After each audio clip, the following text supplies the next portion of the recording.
Hi again then guys, and welcome to the 87th episode of B-Road Ballers on Gran Turismo 6 in particular, a series where we feature the hot hatches, sleeper hatches sometimes, or just relatively normal hatchbacks even, stuff like the Peugeot 206, the 307, the more normal Renault Megane 16 valve, that kind of thing, which are kind of sports hatches, but not really. Certainly not what you'd call hot hatches. And I must admit that, at least for me personally, this is a vehicle which, and this happens occasionally for most of us, if not all of us, I underestimated this car. It's a vehicle which I didn't expect much from, and I should have, because we've already reviewed 3 other versions of this car on the channel. It's the Peugeot 206. There are 4 different versions of this car to feature on Gran Turismo. There's the 206 S16, which is this one, then there's the 206cc, the coupe convertible, which we've already reviewed, the 206RC, which is the more strictly speaking hot hatch version, which again we have already reviewed in this series, and of course the rally car, which we reviewed a long time ago in Dirt Masters.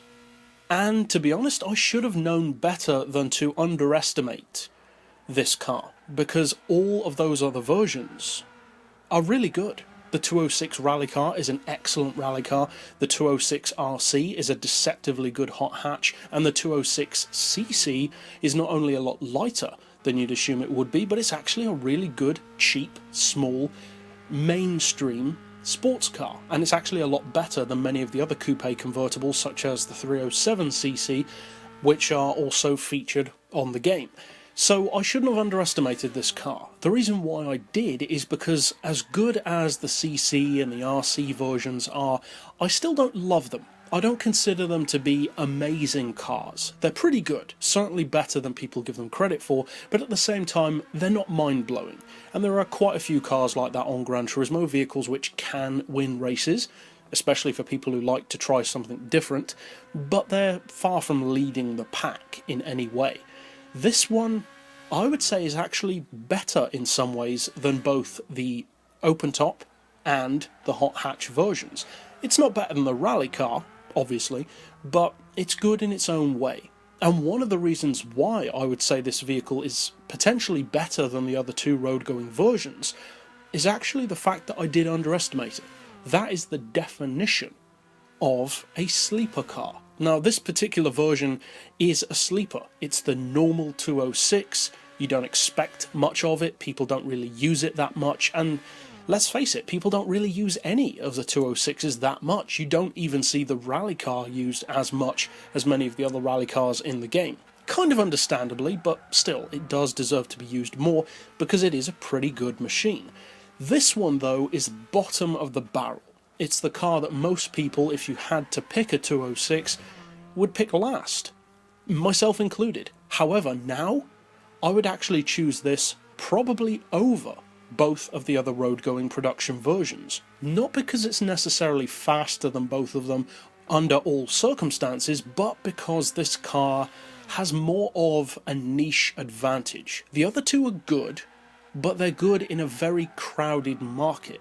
When you get a vehicle that's a good sleeper, that's a much more niched club to be in, because when you think of really good sleeper cars on Gran Turismo, there aren't really that many that come to mind. Maybe a dozen or so if you really think about it, stuff like the Daihatsu Storia, the Lexus GS300, that kind of thing. But people tend to use the same kind of sleeper cars, and some quite easily and understandably get overlooked. Stuff like the Toyota Corolla in some of its forms, which is also a great sleeper car. Or the Citroen C3, which is also a fantastic sleeper car.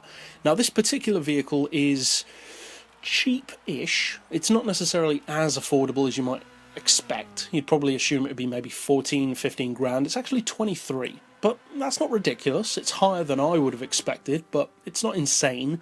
The engine is a 2-litre, which is pretty good. It could have easily been, say, a 1.4 or 1.6. It's turbocharged, front-wheel drive, and it puts out some surprisingly good numbers, I would say. More torque than most Type R Honda models on the game, 267 foot-pounds, and just under 350 horsepower. That's not bad. That's actually not bad at all, especially for the lower model of the 206. But where the car really starts to look like potentially a great deal is the weight, in a similar way to the Toyota Will, which we reviewed recently in this channel as well. But the difference is this Peugeot manages to actually turn all those great numbers into great track performance, whereas the Toyota sometimes struggles through the corners, especially tighter ones, to put its power and torque down without wheel spinning. That's not as much of an issue with this car. It can be, but nowhere near as much. It's a very, very good handling car. I would actually put the 206 platform, in terms of driver feedback and handling ability, at least on par with the Ford Focus. And I know a lot of people would disagree with that, but I certainly would put it on the same level as that car. But getting back to the great features of the car, not only does it have very good levels of power and torque, but it's really light. 903 kilos is roughly the same as something like the newer shaped Toyota Sprinter or even a Type R Integra. That is remarkably good. And I don't mean a DC5 Integra, I mean a DC2, the OG brilliant Integra Type R. That's pretty impressive for this unassuming, undervalued, underappreciated little Peugeot. Now you're looking at 384 horsepower per tonne thanks to that low weight combined with really good power. And that's sports car territory. That's better than many other hot hatches in the game, in fact. Some of which easily cost twice as much as this car. Now the PP level could easily be very high for a vehicle that's got good power and low weight, but it's actually reasonable, 507, and you can actually get this car to sit perfectly at 500 pp if you do everything but the oil change, so that's something to bear in mind if you're buying one new. But overall, this car can easily get up around 170 miles per hour or more, has great handling, and is definitely worth a look as a sleeper car. But that's it overall for this particular pick. I'll see you guys next time, and as always, thanks for watching.